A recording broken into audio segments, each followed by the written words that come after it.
उनके जीवन के कई पहलू हैं, पर सबसे महत्वपूर्ण पहलू ये है कि वे एक बुद्ध हैं। ये उनका नाम नहीं है, उनका नाम गौतम सिद्धार्थ है, लेकिन वो एक बुद्ध हैं। बुद्ध का मतलब है वे अपने तार्किक बुद्धि से ऊपर उठ गए हैं। बु का अर्थ है बुद्धि, ध का अर्थ है धाद। बुद्धि यानी तार्किक बुद्धि, धाद यानी जो उससे ऊपर है। जो अपनी तार्किक बुद्धि से ऊपर होता है उसे बुद्ध कहते हैं। जो अपनी तार्किक बुद्धि में होता है वो इंसान हमेशा दुखी रहता है। कुछ होता है तो दुखी, कुछ नहीं होता तो दुखी, हर तरह से। मतलब अगर वे बुद्धि के नीचे हैं तो हम उन्हें बुद्धू कहते हैं। अगर आप तार्किक बुद्धि से ऊपर हैं तो आप बुद्ध हैं। अगर आप तार्किक बुद्धि के नीचे हैं तो आप मूर्ख हैं। अगर आप तार्किक बुद्धि में हैं तो आप लगातार दुखी हैं। तो वे बुद्ध कैसे बने? उन्होंने अपने जीवन में कई चीजें आजमाई। वे एक छोटे से राज्य के राजकुमार थे, क्योंकि किसी योगी ने भविष्यवाणी की थी कि वे या तो महान सम्राट बनेंगे या एक महान संत बनेंगे। जब उन्होंने ये भविष्यवाणी की तो उनके पिता थोड़ा परेशान हो गए। वो नहीं चाहते थे कि उनका पुत्र एक महान संत बने, वो उसे एक महान राजा बनाना चाहते थे। तो उन्होंने तय किया कि वे उसे दुख से दूर, क्योंकि उन्होंने सोचा कि किसी दुख या पीड़ा को देखकर वो संत बन सकता है, तो उन्होंने उसे पूरे सुख में रखा, बेहतरीन भोजन, कपड़े और हर बेहतरीन चीज। जब गौतम 19 साल के थे, उनके पिता ने उनकी शादी एक बहुत सुंदर युवा स्त्री से कर दी। उनको बाकी समाज से अलग एक महल में रखा गया, जहां वे पूरे सुख में रहते थे और कभी कोई दुख नहीं देखते थे। एक दिन उन्होंने सोचा कि शहर में रथ से घूमा जाए। उन्होंने सारथी से कहा, मुझे शहर में घुमाओ। तो वो घूम ही रहे थे कि उन्होंने एक बूढ़े आदमी को देखा और वो ऐसे चल रहा था। उन्होंने अपने जीवन में कभी कोई बूढ़ा आदमी नहीं देखा था। उनके पिता ने उन्हें इस सब से बचा कर रखा था। उन्होंने पूछा, उसको क्या हुआ? तो सारथी ने कहा, अरे वो आदमी बस बूढ़ा है। ये कैसे होता है? उन्होंने पूछा। उसने कहा, हर कोई एक दिन बूढ़ा होता है। उन्होंने खुद को देखा, वो एक सुंदर युवक थे। क्या मैं भी? सारथी बोला, हर कोई बूढ़ा होता है। लंबा जीने पर लोग बूढ़े हो जाते हैं। ये उनके लिए एक एहसास था, मैं ऐसा हो जाऊंगा। तब उन्होंने सड़क पर एक आदमी को लेटे हुए देखा, जिसे कोई बीमारी थी। वो उठ नहीं पा रहा था, बहुत तकलीफ में था। उन्होंने कहा, रुको, इसको क्या हुआ? वो क्या कर रहा है? वो बोला, अरे वो बीमार है। इसका क्या मतलब है? उसने कहा, यह शरीर कभी कभी बीमार हो जाता है। ऐसा किसी को भी हो सकता है, ये बस किसी को भी हो सकता है। मुझे, एक राजकुमार को, ये मुझे भी हो सकता है, ये किसी को भी हो सकता है। फिर उन्होंने खुद को देखा, अरे मैं ऐसा हो सकता हूँ? फिर वे आगे बढ़े। गौतम इससे बहुत परेशान थे। तब उन्होंने एक शव यात्रा देखी। लोग एक आदमी का शव लेकर जा रहे थे। इस आदमी को क्या हुआ? अरे वो मर गया। इसका क्या मतलब है?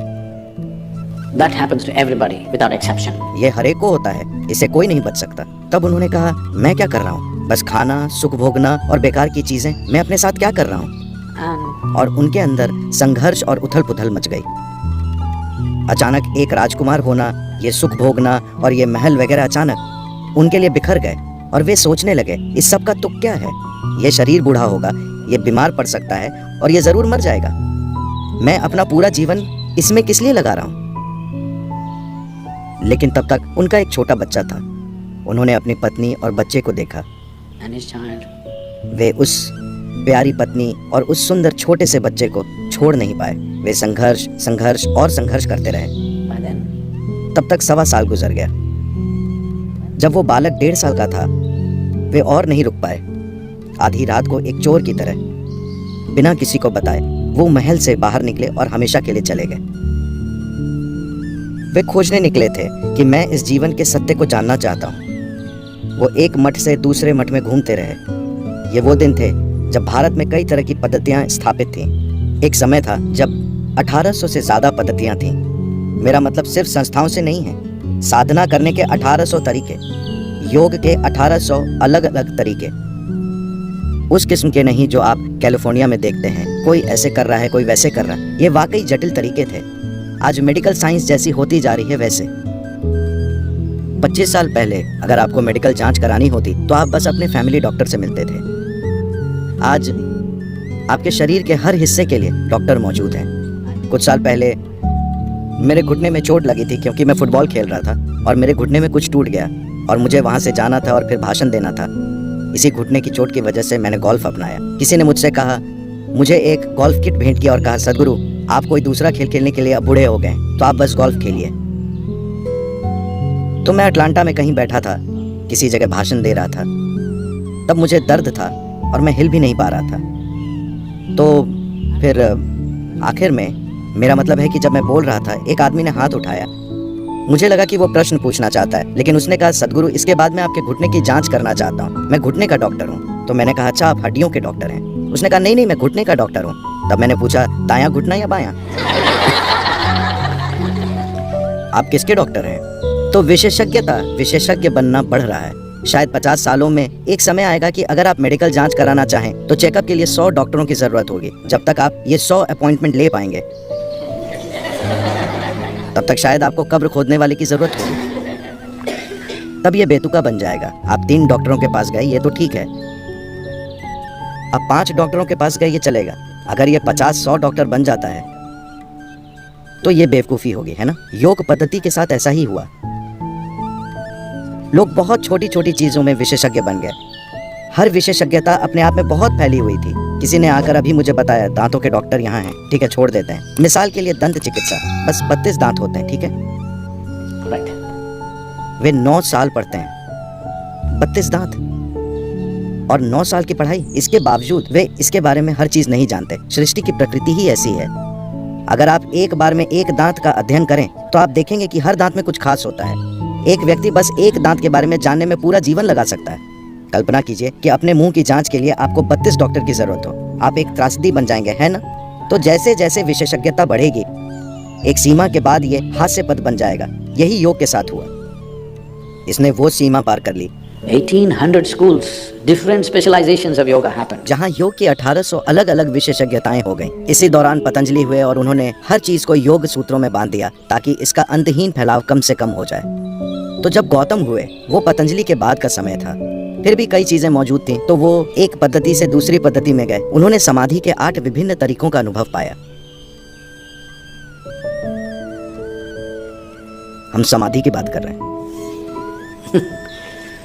उन्होंने समाधि के 8 अलग अलग तरीकों का अनुभव पाया। उन्होंने पाया कि वो सभी शानदार अनुभव थे, लेकिन फिर भी उनसे वे मुक्त नहीं हुए। तो इस स्थिति में वो एक समान की तरह घूम रहे थे। अभ्यास की एक खास पद्धति को समान कहते हैं। उनका बुनियादी अभ्यास है कि वे कभी खाना नहीं मांगेंगे। वे भोजन की खोज में नहीं जाते, क्योंकि वे जीवन चलाने के मूल सहज स्वभाव को हराना चाहते हैं। चाहे जो हो, आप हमेशा भोजन खोजते हैं। कृपया इसे समझिए। आप इसे कई तरीकों से जटिल बना सकते हैं, लेकिन मूल रूप से आप अर्थव्यवस्था के बारे में इतनी ज्यादा बातें करते हैं। इसका मतलब है आप हमेशा बस जीवन चलाने के बारे में सोच रहे हैं ना। जीवन चलाने को बढ़ा चढ़ा दिया गया है, पर यह जीवन चलाना ही है। तो उनके लिए एक बुनियादी साधना है कि आप अपने जीवन चलाने के स्वभाव को हमेशा अनदेखा करते हैं। आप बस चलते रहते हैं। तो सामान बस घूमते रहते थे, कभी खाना नहीं मांगते थे। लेकिन तब की संस्कृति संवेदनशील थी। अगर लोग किसी आध्यात्मिक व्यक्ति को घूमते देखते तो वे घर में खाना बनाकर उसके पीछे भागते थे और वो जहाँ भी उसे खाना खिलाते थे, क्योंकि वे जानते थे कि वो खाना नहीं मांगेगा। आज अगर आप सामान बनते हैं तो अपनी मृत्यु होने तक चलते रहेंगे। उन दिनों लोग उनकी साधना के प्रति संवेदनशील थे और जवाब देते थे। तो देश में हजारों सामान घूमते रहते थे। तो गौतम सामान बन गए। और अगर आप खाना मांग नहीं रहे हैं, तब भी आप शहर के पास से गुजरेंगे ताकि भोजन मिल जाएगा। लेकिन गौतम ने इसे बहुत गंभीरता से लिया और बस चलते रहे। उनमें बस हड्डियां बची थीं, बस हड्डियां और लटकती चमड़ी। वे वैसे हो गए थे। तब वो एक जगह पहुंचे जहां निरंजन नदी थी। दुर्भाग्य से वो नदी सूख चुकी है, अब मौजूद नहीं है। बस 18-20 इंच पानी, शायद बहाव थोड़ा तेज था। वे नदी में उतरे। आधी पार करने के बाद उनमें आगे जाने की ऊर्जा नहीं बची। वहीं एक पेड़ की टहनी थी, सूखी डाल। उन्होंने उसे पकड़ लिया। उनमें अगला कदम उठाने की ताकत नहीं थी, लेकिन वो ऐसे आदमी नहीं थे कि हार मान लें। वो पकड़े रहे। हम नहीं जानते कि कितनी देर। लोग कहते हैं बहुत लंबे समय तक। हो सकता है कि वो 2 ही मिनट हो। जब आप कमजोर महसूस करते हैं तो वो 2 मिनट कई साल जैसे लग सकते हैं। जब वो डाल पकड़े हुए थे, उन्हें एहसास हुआ कि वो क्या है जिसके लिए मैं मेहनत कर रहा हूँ। वो क्या है? मैं पूरे देश में घूम रहा हूँ, एक मठ से दूसरे मठ जाते हुए ये सीखा वो सीखा। What is it that I'm looking for? वो क्या है जो मैं खोज रहा हूँ? फिर उनको एहसास हुआ कि वाकई कुछ नहीं है, ये जीवन सब कुछ है। मुझे बस इतना करना है कि उन बाधाओं को हटा दूं जो मुझे इसे अनुभव नहीं करने दे रही।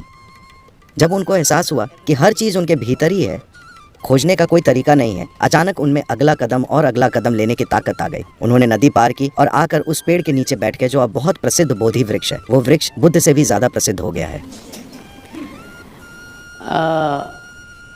उस पेड़ का एक हिस्सा बचा हुआ है, या उससे उगा अगला पेड़ बोधगया में अभी मौजूद है।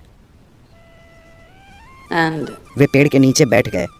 वो पूर्णिमा की रात थी जो अब 18 मई को आ रही है। वे वहाँ बैठे और इस संकल्प के साथ बैठे, अपने अस्तित्व की परम प्रकृति को या तो मुझे अभी जान लेना है या मैं बैठा बैठा मर जाऊंगा। जब तक मैं इसे जान नहीं जाता, मैं अपनी आंखें नहीं खोलूंगा। जब उन्होंने ये संकल्प ले लिया, क्योंकि एक ही समस्या है कि कोई संकल्प नहीं है, हर 2 मिनट में आपके इरादे बदल रहे हैं।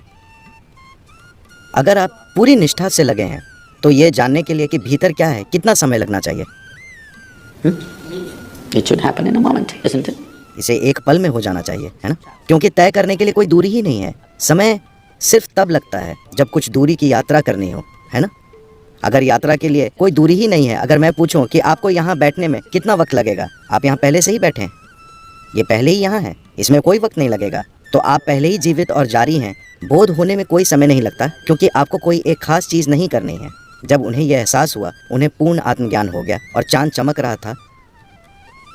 और उन्होंने महीनों से ठीक से नहीं खाया था, असल में सालों से। वो 4 साल से समान थे और उनके आसपास के लोग, मेरे विचार से उनके साथ लगभग 5 शिष्य थे। इन लोगों को लगा कि वे असली हैं, क्योंकि वे खाते नहीं हैं, वो वाकई दृढ़ हैं। और उन्होंने देखा कि वे अब एक आनंद की अवस्था में हैं और वे उनके चेहरे पर चमक देख पा रहे थे। तब वे लोग उनके आंखें खोलने और शिक्षा मिलने का इंतज़ार करने लगे। उन्होंने आंखें खोली, उनकी ओर देखा, मुस्कुरा कर कहा, कुछ खाना बनाओ, चलो खाते हैं। वे पूरी तरह से निराश हो गए। उन्हें लगा कि वे भटक गए हैं। वे सब 4 से 8 साल तक उनके साथ चले, जब उनके पास यातना के सिवा कुछ नहीं था। जब उन्हें आत्मज्ञान हुआ, तब उन लोगों ने उन्हें छोड़ दिया, क्योंकि वे कुछ गंभीर चीज़ें सुनना चाहते थे। उन्होंने कहा, कुछ पकाओ, चलो खाते हैं। शिष्यों ने सोचा, हमारा वक्त बर्बाद हो गया।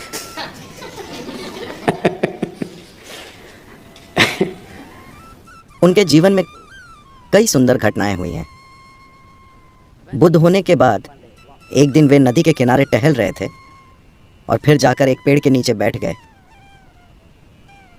इसलिए नहीं कि नीचे बैठने के लिए पेड़ सबसे अच्छी जगह है, आप जानते हैं, चींटियां काट सकती हैं, क्योंकि उन दिनों की सिर्फ वही रियल एस्टेट होती थी। तब हर जगह इमारतें ही इमारतें नहीं होती थीं, तो बैठने के लिए पेड़ एक अच्छी सुखद जगह होती थी। कड़ी धूप में बैठने के बजाय आप पेड़ के नीचे बैठते थे। अपने काम में माहिर एक ज्योतिष नदी पर आया और किनारे पर पैरों के निशान देखे। भारत में किसी भी व्यक्ति के लिए नहाने का हमेशा मतलब होता था नदी पर जाना। वो नदियाँ सूख रही हैं, मैं बाद में बताऊंगा। नहाने का मतलब हमेशा नदी। तो वो नहाने के लिए नदी पर आया और पैरों के निशान देखे। एक पूरा एक विज्ञान है या ध्यान देने का तरीका है, जिससे किसी के पैर देखकर कोई ये सटीक भविष्यवाणी करता है कि वो क्या करेगा। तो उसे पदचिन्ह दिखे और वो समझ गया कि ये एक सम्राट के पदचिन्ह है। ऐसे व्यक्ति को दुनिया पर राज करना चाहिए। फिर उसे हैरानी हुई कि एक जंगल के पास सुनसान जगह पर कोई ऐसा इंसान क्यों होगा। फिर वो पदचिन्हों के पीछे गया, ये सोचकर कि वो एक सम्राट से मिलेगा। तब उसने इस भिक्षु गौतम को पेड़ के नीचे बैठे देखा। जब उसने ये देखा तो सोचा कि या तो मेरा ज्योतिष पूरा गलत हो गया है, या मैं मूर्ख बन रहा हूँ, या मैं किसी तरह के भ्रम में हूँ। यहाँ क्या हो रहा है? तब उसने गौतम के पास जाकर पूछा, आप कौन हैं? Gautama was गौतम तब एक तरह की जसजीत जैसी अवस्था में थे। उन्होंने कहा, मैं कोई नहीं हूँ, मैं बस कुछ नहीं हूँ, लेकिन आपके पैर किसी सम्राट की तरह हैं। आपको दुनिया जीतनी चाहिए। गौतम बोले, वो मैं करूँगा, लेकिन युद्ध से नहीं। देखिए, आप दुनिया को 2 तरह से अपना बना सकते हैं, either by conquest or by inclusion. या तो जीत कर या शामिल करके। हाँ, मैं या तो आप पर कब्जा करके, आपको बांध कर और आपसे मनचाहा करा के अपना बना सकता हूँ, या आपको अपने एक हिस्से के रूप में शामिल करके। हाँ, दोनों तरीकों से कोई चीज़ या कोई इंसान आपका हो जाता है ना। लेकिन अगर आप जीतने का रास्ता लेते हैं तो ये हमेशा आपके लिए सिरदर्द बना रहेगा। अगर आप शामिल करते हैं तब इससे जीवन में ज़बरदस्त प्रगति होगी। उन्होंने कहा, मैं दुनिया का सम्राट ही हूँ। तब उसने कहा, आप एक भिक्षु हैं, आपके पास कुछ नहीं है। I own nothing, and I am a nobody. That is why everything is mine. मेरे पास कुछ नहीं है और मैं कुछ नहीं हूँ, इसीलिए हर चीज़ मेरी है। यहाँ तक कि गणितज्ञ भी आपको सिखाने की कोशिश कर रहे हैं कि शून्य और अनंत एक ही चीज़ है। तो आपके नोथिंग बनने का मतलब ये नहीं कि आप बेकार हो गए। आपके नोथिंग होने का अर्थ है आप सब कुछ शामिल करने लगे हैं, है ना। आपके कुछ होने का मतलब है कि आप सिर्फ वही हो सकते हैं। आप नोथिंग हैं, यानी आप जैसे चाहें वैसे हो सकते हैं। ये जीवन इसी तरह बना है। अगर उत्तरदायी होने की आपकी क्षमता पर कोई रोक नहीं है तो किसी भी पल में आप जो चाहे वो हो सकते हैं, है ना। तो गौतम ने कहा, वैसे भी मैं दुनिया का सम्राट हूँ, अगर आपको यही शब्द पसंद है, लेकिन मैं असल में कुछ नहीं हूँ, क्योंकि हर चीज़ वैसे भी मेरी है। अगर आप देखते हैं कि मैं हर चीज़ के लिए जिम्मेदार हूँ तो हर चीज़ आपकी है ना। कोई व्यक्ति आपका कैसे बनता है? उन पर हक जमाने से या उनकी जिम्मेदारी लेने से? क्योंकि आप उनकी जिम्मेदारी लेते हैं वे आपके बनते हैं, वरना नहीं है, है ना।